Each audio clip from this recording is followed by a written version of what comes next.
I never planned on unraveling my marriage in the dead of night, rummaging through my own papers for answers I didn't know I needed. But sometimes the truth blooms in darkness, forcing its way into the light when you least expect it. My husband's secret wasn't just a betrayal, it was a bombshell that shattered my world.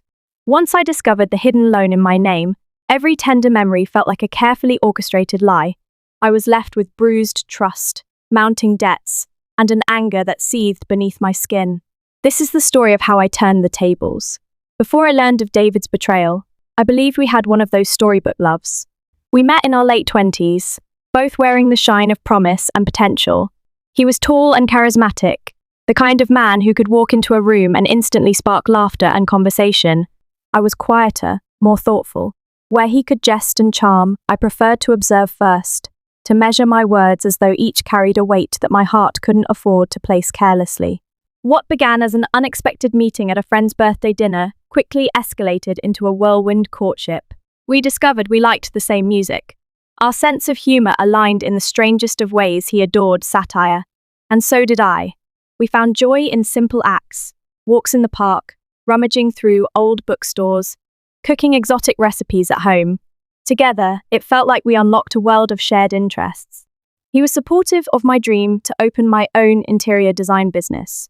I was supportive of his determination to rise through the ranks at a financial advisory firm. Life was good, or so it seemed. We got married on a crisp autumn afternoon at my parents' ancestral home. The golden leaves danced in the gentle breeze, a fleeting metaphor for how ephemeral happiness can be. Yet in that moment, I felt safe, anchored in the promise of a man who vowed to always care for me. My father walked me down the aisle, beaming with pride, while my mother discreetly dabbed tears from her eyes. David's face lit up when he saw me in my wedding gown. I remember my hands trembling with excitement as I slipped the ring onto his finger, trusting that our union would be built on honesty, love, and respect. In the months after the wedding, I adapted to the rhythms of married life. We combined our finances and decided that eventually, if all went well, we'd look into buying a property to build our future. Those first warning signs that something was off never seemed like major red flags at the time. David would occasionally forget to tell me about certain purchases. He'd become evasive when discussing some of his bigger personal expenses, but it was easy to rationalize away. After all, new couples often stumble while learning to merge two separate lives into one. I excused his scattered secrecy for mere oversight. When I asked about a strange charge on our joint credit card, he laughed it off as a necessary work expense or a friend's emergency. My confusion was met with a tender kiss on the forehead, and the matter was swiftly brushed under the rug. Looking back, each instance was a puzzle piece that I should have been collecting. But at the time, I just wanted to believe him. Love has an uncanny way of blinding us to truths we aren't ready to face. Though I was setting up the small interior design firm I dreamed of, I was still in the early stages, acquiring a handful of clients, saving what I could, and investing a lot of emotional labor into building my portfolio. David, on the other hand, had been promoted to a mid-level position at his company, which seemed like a cause for celebration. Yet he often complained about workplace politics, the inflated cost of city living, and how we needed a bigger cushion of savings. I seconded his desire to be financially secure. What I didn't know was that he'd use my trust and name for a purpose I never agreed to. The day I discovered the secret loan is forever etched into my memory. It was a cold, drizzly morning, the kind that blankets the world in shades of grey. I was sorting through mail on our kitchen table. Among the usual bills, junk flyers, and unsolicited credit card offers, there was a statement from a bank I didn't recognize. The envelope was addressed to me. Confused, I tore it open, expecting some mistaken identity. Instead, my eyes fell upon a monthly loan summary, a sum of more than $50,000, with overdue payments spanning 3 months. At first, I felt sure there must be a clerical error. I scrolled through the letter, my pulse escalating with every line. My name, my social security number, and David's signature as a co-signer. Yet I had no memory of signing anything of the sort. A chilling nausea pooled in my stomach, and my hands began to tremble. I'd never had that kind of debt in my life. I'd never even held a conversation about such a loan with David. Could he have? David? I called out, my voice nearly cracking. He was in the living room, reading the news on his tablet. When I stepped in, clutching the statement, he tried to feign ignorance. But the flicker of panic in his eyes said everything I needed to know. My gaze locked onto his, unrelenting. It took less than 2 seconds for him to break eye contact. "What's going on?" I asked, voice shaky. He began a clumsy explanation about an investment opportunity that had tanked, how he had planned to keep it from me because he wanted to handle it himself. My face grew hot with betrayal and fear. $50,000? That was no trivial sum, we argued. Actually, I argued, while he mumbled apologies and half-truths. He tried to claim he never meant to harm me, that it was a mistake. But as the moments stretched and the magnitude of his actions sank in, I realized this was deliberate deceit. The man I had trusted, more than anyone in the world, had put my name on a loan without my knowledge. In the days that followed, I was consumed by a swirling vortex of rage, heartbreak, and panic. The financial strain was debilitating, but it paled in comparison to the emotional torment. The security of my marriage felt shattered. That sense of trust and companionship I had cherished so deeply now felt stained by an unforgivable violation of my autonomy. I couldn't eat, I couldn't sleep, and I found it difficult to focus on my client's needs. My thoughts revolved around one question: how could he do this to me? David insisted he only wanted to invest the money and pay it off quickly, that the entire fiasco was an attempt to give us a better life. But the missing pieces in his story, the improbable timeline, and his lack of remorse left me speechless. Every time I saw him, I felt my anger crystallize into something darker. I wanted to walk out. I wanted to vanish, to pretend none of it had ever happened. But the reality was, he had tied me to a debt that overshadowed the finances I had worked so meticulously to keep clean. Friends I confided in tried to help, but I found myself paralyzed by shame. I worried about how people would judge me. My mother, who had never trusted David completely, grew quiet when I told her. She simply held my hand, her eyes brimming with tears, and the silent accusation, "I told you so," lingering in the air. Unsaid, but painfully present. Yet, even then, I wasn't ready to let the storm of my anger unleash itself.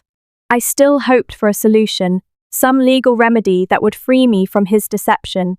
I still held onto a thread of belief that David might do the right thing and fix this mess. Sometimes, clarity comes from the strangest places.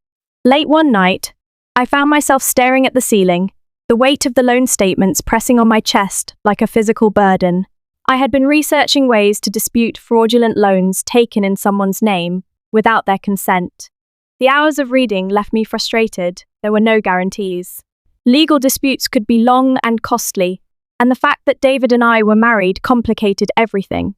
But in the midst of that frustration, a strange calm settled over me. I realized that while I might not be able to instantly remove the debt, I was not entirely powerless. Anger, if harnessed, can be a potent catalyst for action. I felt it pulsing in every cell, a rising tide that threatened to break the dam of my carefully nurtured composure. I wasn't going to let him get away with this. Not quietly, not easily. If David thought he could casually sabotage my financial future for his own ends, he was about to discover the breadth of my determination. I spent another hour flipping through pages of legal guidance, scribbling notes, cross-referencing phone numbers for attorneys and financial authorities. That anger morphed into resolve. In the days that followed, my heartbreak began to transform, forging a steel-like armor around my vulnerability. I avoided David as much as possible, limiting our communication to the essential. He seemed rattled by my silence, occasionally asking if I was okay, or if I'd like to talk. I politely declined, keeping him at arm's length. He didn't suspect that behind my distant facade was a mind preparing for war. One decided to consult a lawyer who specialized in financial fraud and family law. Walking into the firm's downtown office, I felt small. The waiting area was lined with plush chairs and abstract paintings that hinted at wealth and privilege. But I was determined. I could not let the posh environment intimidate me. When I finally met the attorney, a woman named Barbara, stern-eyed, with a poised and methodical manner, I felt a flicker of relief. If anyone could guide me through this legal labyrinth, it was her. Our conversation was intense, spanning nearly 2 hours. She told me about the complexities, because I was married to David, and he was a co-signer on the loan. Untangling the responsibility might not be straightforward. If he forged my signature, I could pursue criminal charges.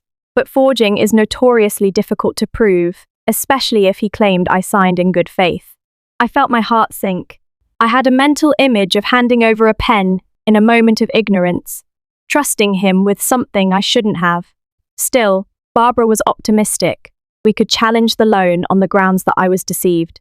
It would be a drawn-out battle, but not impossible. The conversation shifted to something more personal: my future. If I stayed married to David, I could be on the hook for this debt indefinitely. My mind churned at the notion of severing ties with him.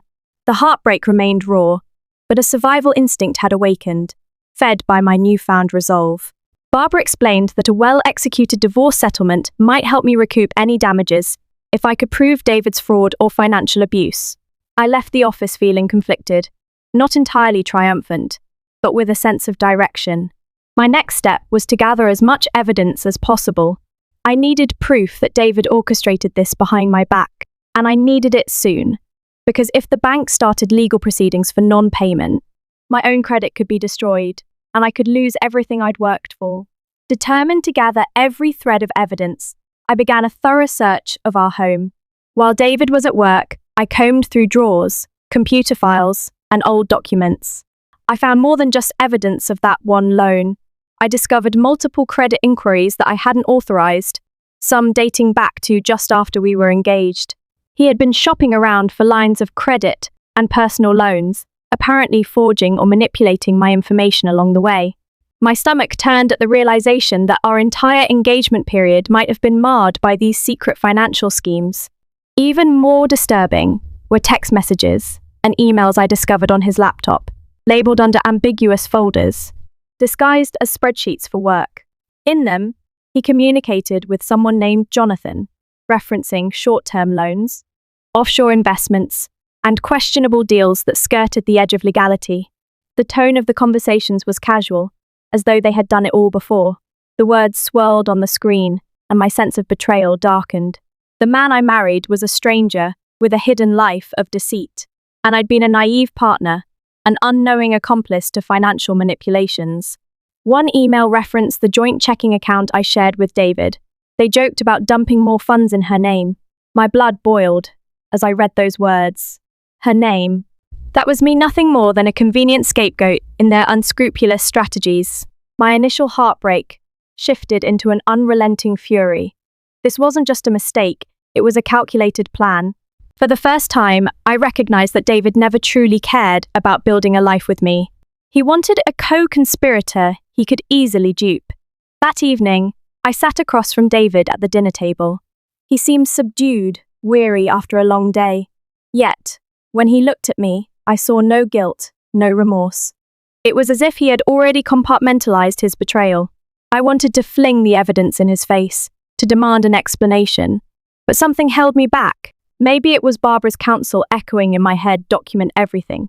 Keep your cards close to your chest. Instead, I asked him about our financial future. What's your real plan here, David? I said, my tone measured, heart pounding. He glanced up, startled. To pay off the loan, he replied, his voice unconvincing. I told you, it was an investment gone bad. I'll fix it. Trust me. Trust. The audacity of that word stung like acid. I probed further, hinting that I knew more than he thought. I mentioned suspicious transactions, questioned who Jonathan might be. His eyes narrowed, and he quickly denied any wrongdoing. Jonathan's just a friend, he said, too quickly. We didn't do anything illegal. A part of me wanted to snap, to let the accusations fly. But I needed to be strategic. If I showed my hand too soon, he might destroy crucial evidence, or worse, disappear. So I offered a small nod, feigning a weary acceptance. It was an Oscar-worthy performance, especially when my anger was screaming to erupt. Inside, I was steeling myself for the next phase: how to bring him down. Over the next few days, I continued my undercover work. I forwarded every incriminating email and text conversation to my personal secure email account. I compiled a digital folder of files labeled David's Deception, including screenshots, PDF documents, and scoured bank statements. Late at night, while he slept in our bed, I took pictures of anything physical, his scribbled notes, random passcodes. By day, I maintained the charade, going through the motions of a strained but somewhat functional marriage. Simultaneously, I began consulting with a forensic accountant, recommended by Barbara. She was a meticulous woman named Grace. She wore sharp suits and had a manner of speaking that made you feel instantly protected. Together, we pored over the paper trail. Grace found patterns in David's transactions, transfer timings, hidden accounts, and money that flowed in and out with suspicious regularity.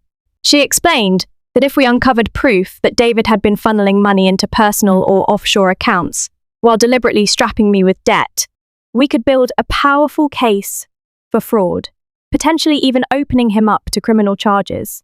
But I didn't just want to clear my name. I wanted to see him crumble under the weight of his own lies. That's when I realized something vital. Beyond just removing myself from the debt, I craved a form of poetic justice that would ensure David could never do this again. The notion felt darkly satisfying, yet I questioned my own moral compass. Was I becoming too vindictive? But each time a doubt arose, I remembered the email referencing dumping more funds in her name, and my resolve sharpened. Unbeknownst to David, I was amassing a support system.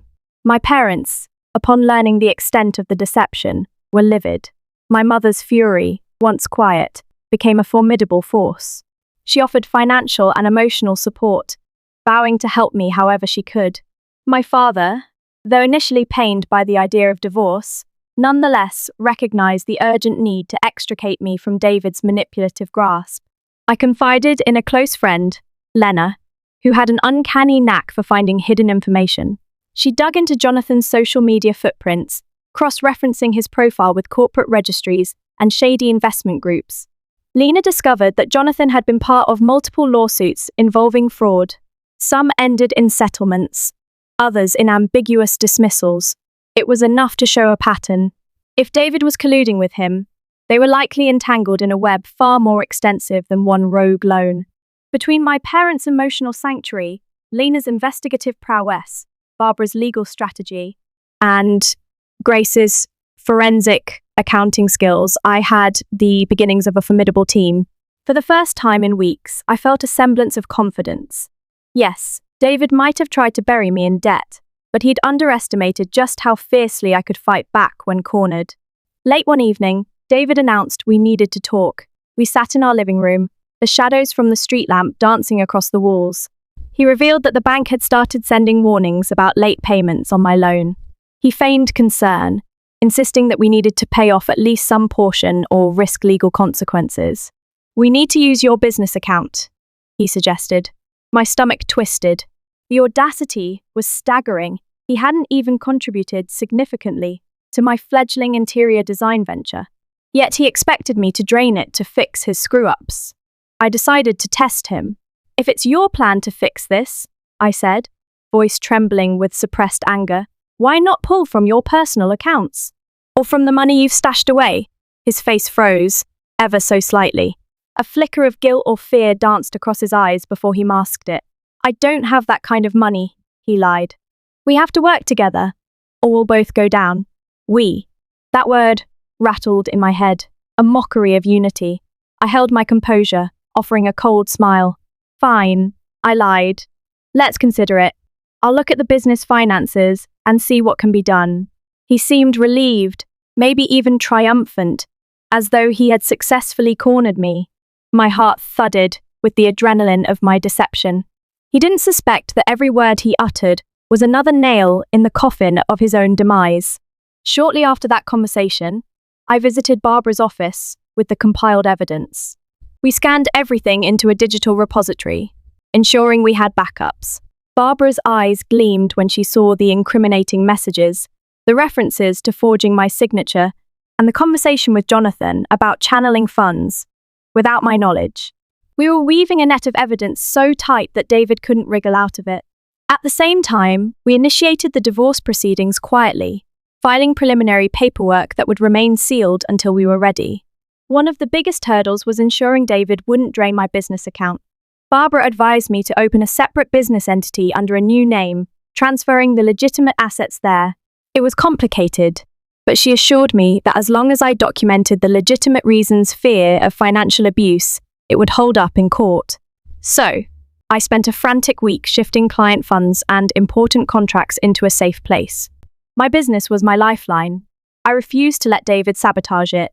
In parallel, Grace uncovered that David and Jonathan had an offshore account in the Cayman Islands. She was able to trace certain transactions from our joint account into that offshore vault, a clear sign that David had stolen from me. The amounts were staggering, dwarfing even the loan he had taken out in my name. With each discovery, my anger was laced with a cold sense of vindication. This would be the linchpin clear, undeniable fraud. As the days passed, David noticed my growing distance. He tried to show concern, or perhaps it was suspicion. Each night, he would attempt to breach the chasm that had formed between us. He'd ask about my day, offer to cook dinner. He seemed to sense the shift in power dynamics, but he didn't know the reason. My phone, once left around the house carelessly, was now always in my possession. I wore a cautious smile, revealing nothing of the legal machinery gearing up against him. One night, I found him rummaging through my office. My heart pounded, but I kept my voice casual. "Looking for something?" I asked. He turned around, holding one of my client files. He offered a too bright smile. "Just wanted to see if you had some documents about the business finances." Thought I could help. The lie was blatant. His face revealed a mixture of nervousness and forced sincerity. I gently took the folder from his hands. "I've got it covered," I said, my tone even. It was a moment of silent confrontation. He realized I no longer trusted him, but I doubted he understood the full extent of my awareness. Somewhere deep in my gut, I relished that he might be feeling the first flutter of panic. A part of me dreaded the showdown that would inevitably come. Every move I made toward liberation seemed to intensify the emotional turbulence inside me. I was furious, devastated, and strangely empowered. The woman who once believed wholeheartedly in love was now orchestrating a plan that felt more like a corporate takedown than a personal separation. I had fleeting moments of nostalgia, memories of our honeymoon, the gentle nights where David whispered sweet promises. But those recollections were overshadowed by the present reality, a man I barely recognized, who had used me as a pawn in his financial games. During this period, I leaned heavily on Lena. We'd sit in her living room, sharing takeout, scanning through more of Jonathan's public records. She was the one who discovered a legal hearing date, scheduled for Jonathan, regarding unpaid taxes. That date was only a few weeks away. Perhaps, I thought, that would be the perfect time to strike, to link David's name with Jonathan's fraud. The puzzle pieces were aligning almost too well, as though the universe itself demanded retribution for the wrongs done to me. In the midst of these covert plans, I struggled with the toll it took on my emotional life. I couldn't confide in anyone, knew most of my acquaintances, had no idea about David's duplicity. My business had to remain professional, no matter how chaotic my personal life became. My design clients needed me to be creative, focused, and calm. Ironically, pouring myself into color palettes and furniture layouts became an escape, a balm against the swirl of revenge that occupied my nights. Occasionally, a random wave of guilt would wash over me. Even though David was wholly in the wrong, I felt uneasy about the deception I was orchestrating. I'd never been a dishonest person, never even considered the possibility of stooping to covert measures. But now, each deliberate lie, each piece of evidence tucked away, felt like stepping into a dark mirror of myself. Yet, I knew it was the only way to protect my future. My heart hardened a bit more each time I remembered how cavalierly he'd used me. My parents, too, felt the strain. Their calls were a lifeline of unwavering support, but I could sense how worried they were. My mother urged me to be careful, to watch out for David's reactions, if he sensed something amiss. My father's voice shook with quiet fury whenever we spoke, angry that his little girl was going through such heartache. But they trusted my plan, respected my decision to handle it my way. I resolved not to fail them or myself. 2 weeks before Jonathan's hearing, a letter arrived in the mail, a final warning from the bank.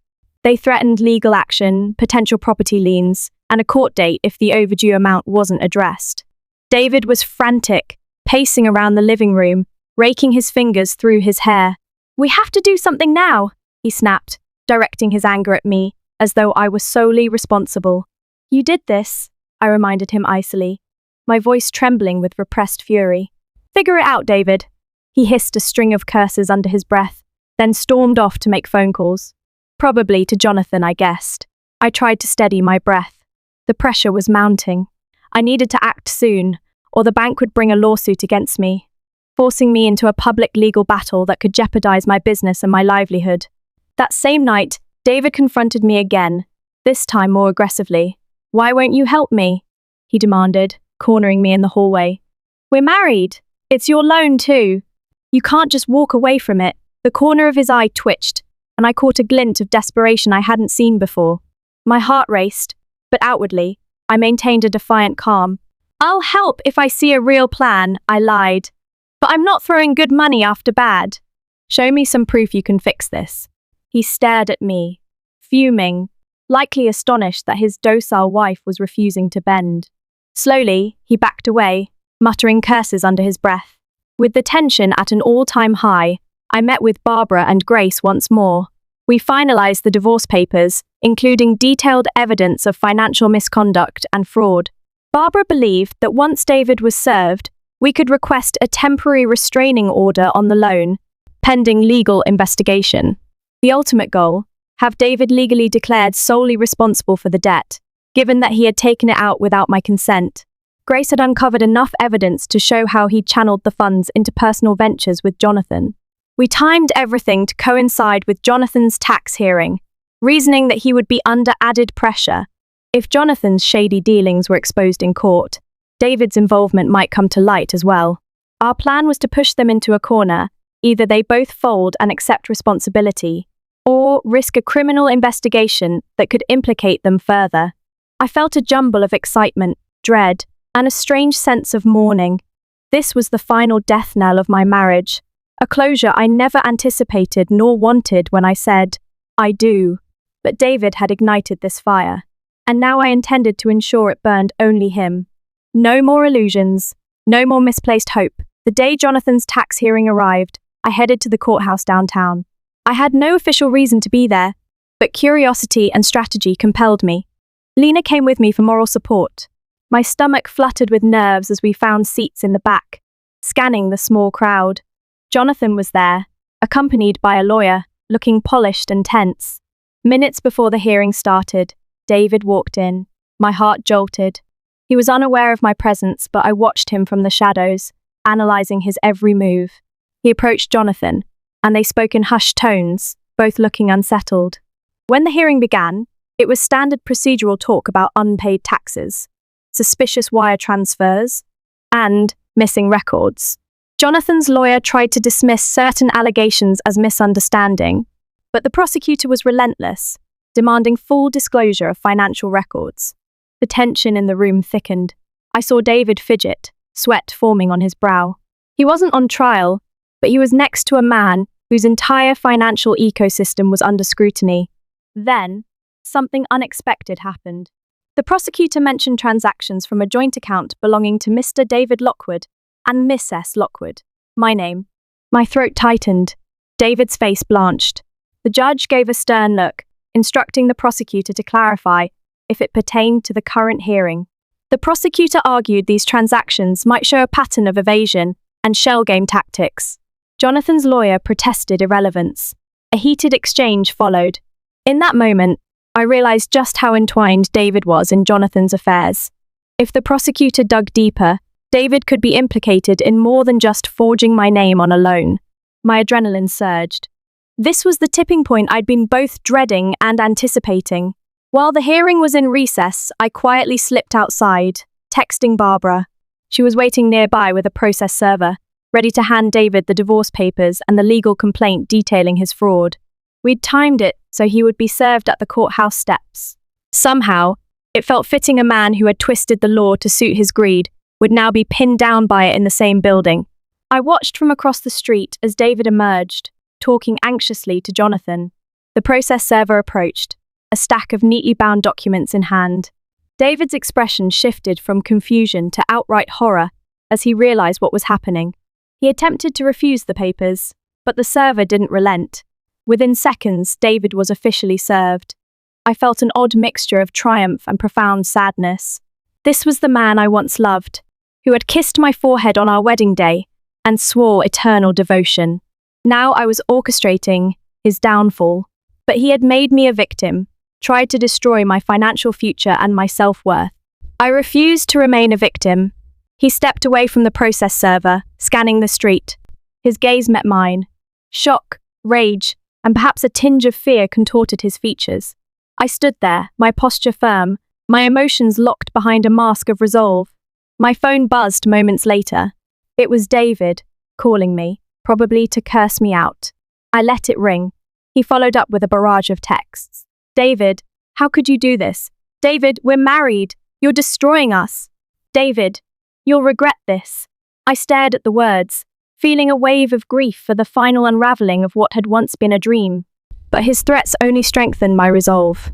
I typed back a single message. This is on you. Don't ever contact me again except through my lawyer. Lena placed a comforting hand on my shoulder. You did the right thing, she said softly.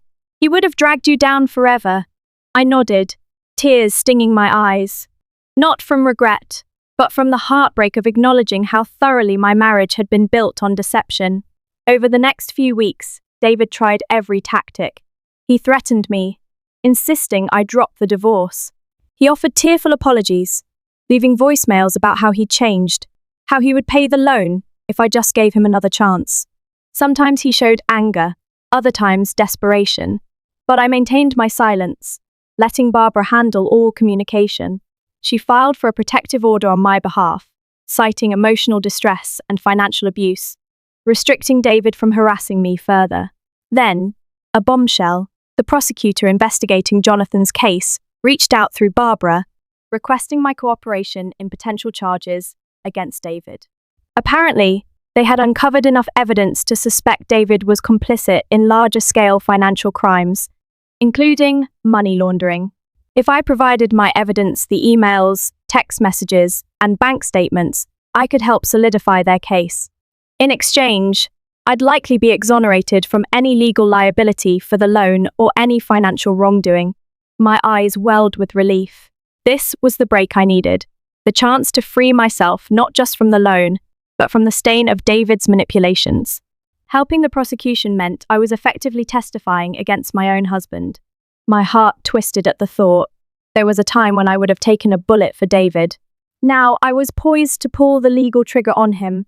Guilt gnawed at me, even though rationally, I knew he had created this situation. The decision weighed heavily, but I couldn't deny the logic. If I didn't help, I'd remain entangled in his crimes. Barbara reminded me that this was my best route for complete exoneration, and to ensure David couldn't continue preying on me or anyone else. So, I handed over everything. The day I submitted the files to the prosecutor's office was a turning point in my journey. As I walked away from that building, a sense of finality washed over me. There was no turning back from the betrayal I had reciprocated, in a far more devastating manner, exposing him to criminal charges. But I was done being a casualty. Now, it was about reclamation. My divorce hearing arrived a month later, overshadowed by the swirling criminal investigations around David and Jonathan. He showed up looking haggard, with an expensive lawyer whose arrogance was matched only by his lack of moral scruples. But we had the truth on our side, a mountain of evidence meticulously assembled. Barbara presented a case of blatant financial abuse, identity fraud, and deception. She recounted every detail: the forged signature, the secret loan statements, the evidence of offshore accounts, the messages with Jonathan. David's lawyer tried to paint me as a scheming spouse who was out to ruin his life, accusing me of turning on him for personal gain. But I stood firm, testifying calmly about the betrayal and the impact on my mental health and finances.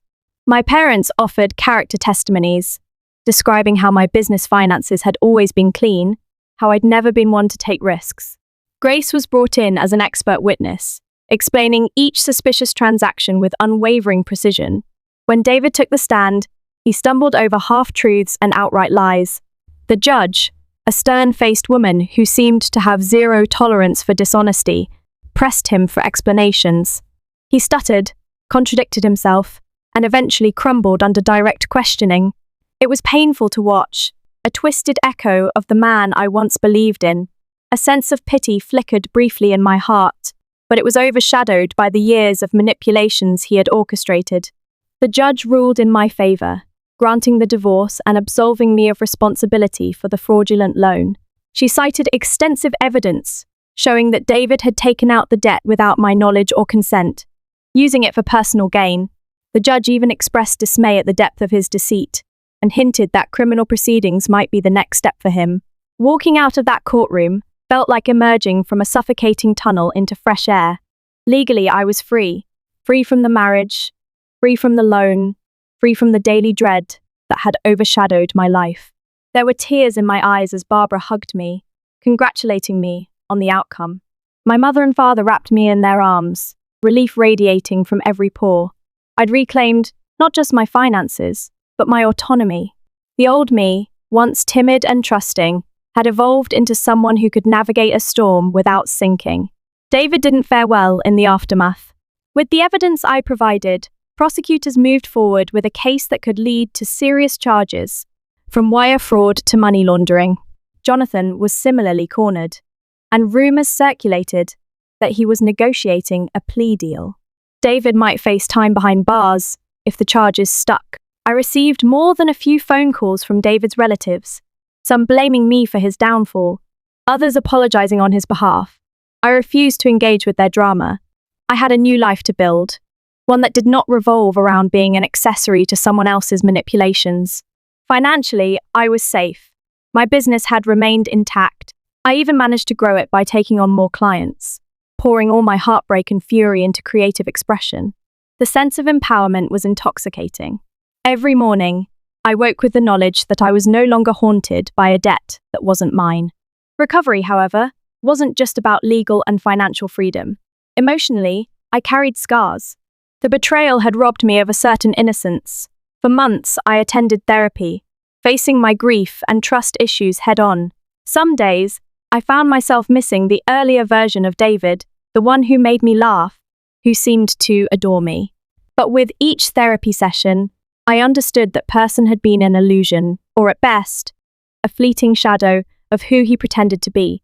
My parents stood by me throughout, offering unwavering support. I became closer to my mother, the same woman I once believed was overly cautious.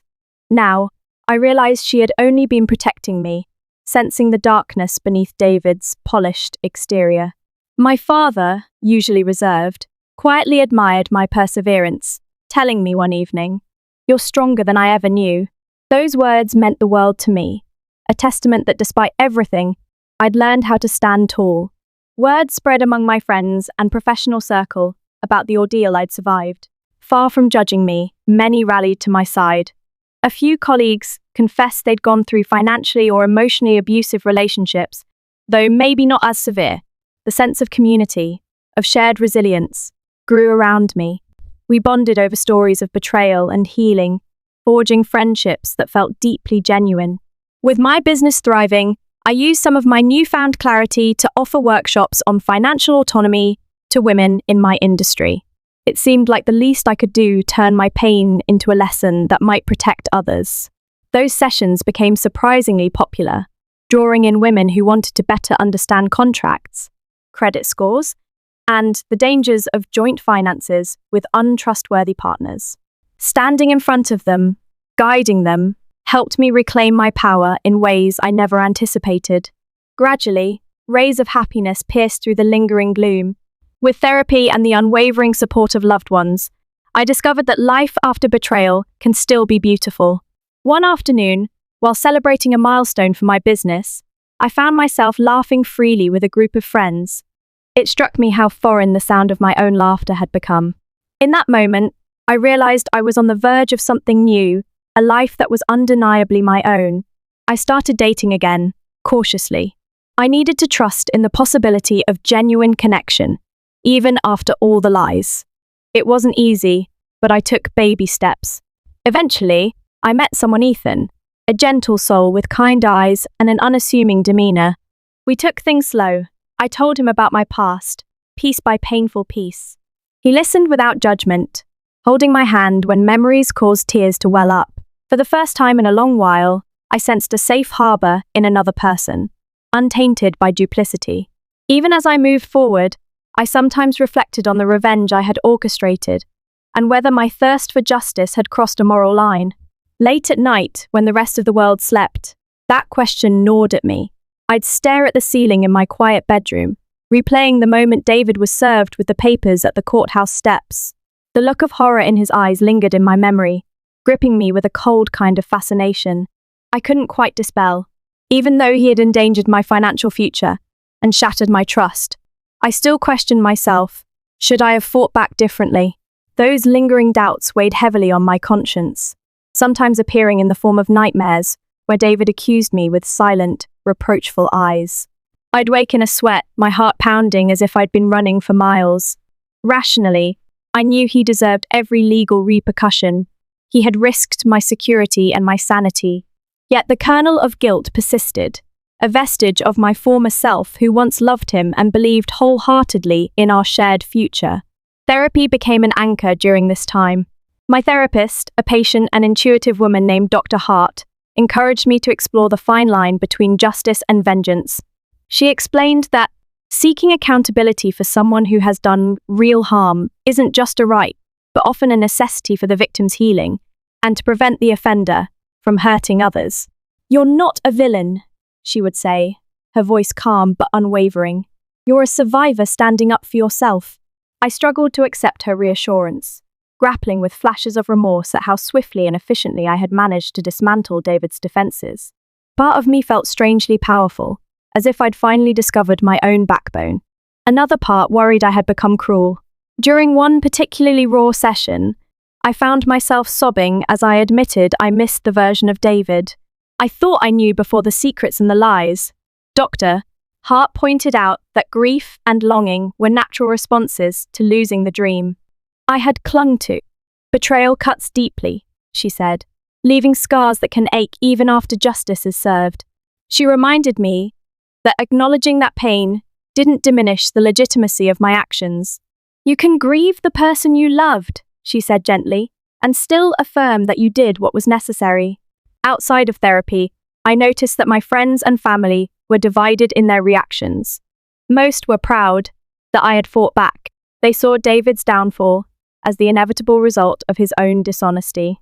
But a few, especially those who remembered our early courtship and how perfect we had seemed together, expressed shock at my willingness to see him face criminal charges. More than once, someone asked, "Couldn't you have just settled in divorce court and walked away?" Each time, I explained that David had done more than make a mistake. He had orchestrated a fraud that could have ruined my life. He had shown no remorse until he was backed into a corner. Letting him off easy wasn't an option. Still, when the nights stretched long and sleep eluded me, I thought about the possibility of a different path. What if I'd confronted him sooner, before the loans spiraled out of control and he grew bolder with each deception?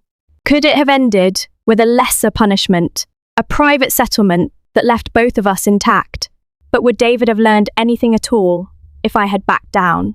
The answer, in my gut, was always no. In my quieter moments, I revisited the text messages he'd sent me in his last-ditch attempts, alternating between cursing me out and pleading for forgiveness. I remembered how each text fueled my anger anew. He hadn't expressed genuine regret for what he'd done, only regret for being caught. Even the voicemails I forced myself to listen to were laced with a sense of entitlement, as if I owed him a chance to fix things on his terms. My decision to proceed with the legal route became less ambiguous each time I heard the venom behind his supposed apologies. A turning point came one afternoon when I received a random message from a woman I didn't know, claiming that David had tried to take out a loan in her name as well. She'd heard rumors of what I'd done and reached out through social media, desperate for guidance. She told me how he'd invited her into a business venture under false pretenses. He'd claimed she wouldn't be financially liable, but she'd pulled out of the deal at the last second because something fell off. Reading her story, my stomach churned with rage and relief. Rage that David might have exploited another unsuspecting person. Relief that she found the courage to walk away in time. That message validated my decision to stand my ground and, in its own way, affirmed that my actions saved others from the same betrayal. But not all validation came in the form of horror stories. Some came from the blossoming sense of self I was discovering. I realized that I could be both gentle and resolute, empathetic and unyielding in my boundaries. Once, the idea of calling a lawyer on my own husband would have felt alien and extreme. Now, it felt like a milestone in a journey that forced me to see beyond the illusions of a perfect marriage. Little by little, I learned that seeking justice wasn't just about punishing David, it was about defending myself and ensuring I could build a better future free from the shadow of his manipulations. Of course, there were twinges of compassion too. I did not gleefully celebrate his downfall. Instead, I recognized that David's toxic choices had roots I might never fully understand: insecurities, greed, or an irrepressible need for control. Sometimes, that recognition made me sad, reminding me of the fact that humans are infinitely more complicated than we realize. Yet, complexity does not excuse wrongdoing, and my empathy didn't negate my need to protect myself. Over time, I found a fragile peace by reminding myself that I had tried to reason with him in the beginning. I had hoped he would make amends willingly, that we could sort out the debt without it turning into legal war. But each time, he had doubled down, lied further, or tried to manipulate me. In the end, the confrontation in court was simply the path he had chosen, whether he admitted it or not. Though the scars will forever remain, I could look at them not as symbols of vengeance, but as testaments to the lengths I would go to guard my sense of self-worth and independence. I had walked the tightrope between justice and revenge, and while it still haunted me, I also felt proud that I hadn't let fear keep me from doing what was right. He forced my hand. I'd remind myself whenever doubts arose. He left me no choice. In this extended period of reflection, the echoes of my revenge grew quieter. They didn't disappear. Wounds of betrayal rarely vanish without leaving a trace, but they dulled, giving way to the stronger pulse of my new life, one in which I was free to pursue my dreams without constantly looking over my shoulder. And in those moments when guilt emerged, I soothed it with the knowledge that, ultimately, I had protected not only myself, but perhaps countless others who might have fallen prey to David's schemes. No, I wasn't a perfect person, but I was a survivor, and sometimes surviving means refusing to stand by while someone destroys your life. If that demanded a little revenge to balance the scales, then I'd learn to accept it. And with each sunrise, I inched closer to seeing the experience, not just as a painful chapter, but as an enduring testament to the unbreakable strength I'd found when I needed it most. Life after a catastrophic betrayal comes in phases: shock, despair, anger, and eventually, rebirth. My rebirth was subtle at first, small triumphs that slowly snowballed. Now, as I stand on my own 2 feet, I see how much stronger I am. The illusions about David have dissolved. The secret loan he took in my name once threatened to break me, but in truth, it taught me resilience. It propelled me to confront the darkest aspects of our marriage, and it illuminated a path to a future untethered from lies. Even the final twist that he might face prison time feels less like a personal victory and more like an affirmation that life has a way of balancing the scales. I remain open to love, armed with wisdom and a renewed sense of self-worth. My revenge was never about destroying a man for sport. It was about justice and liberation. And in the end, I found both. Conclusion: approximately 150 words. I hope you were as gripped by this story as I was living it, and that it serves as a powerful testament to the strength we can all find within ourselves when pushed to the edge. My husband thought he could wreck my future by taking out a secret loan in my name, but in the end, his deception led only to his own downfall. Through resilience, community support, and unwavering determination, I reclaimed not just my finances, but my dignity. If this journey resonated with you, please hit the like button, share this video with anyone who might need a dose of empowerment, and subscribe for more incredible stories of survival, justice, and triumph. Every click helps spread the message that no matter how dark the betrayal, there's always a path toward freedom and self-discovery. Thank you for watching, and remember, your power is yours to reclaim.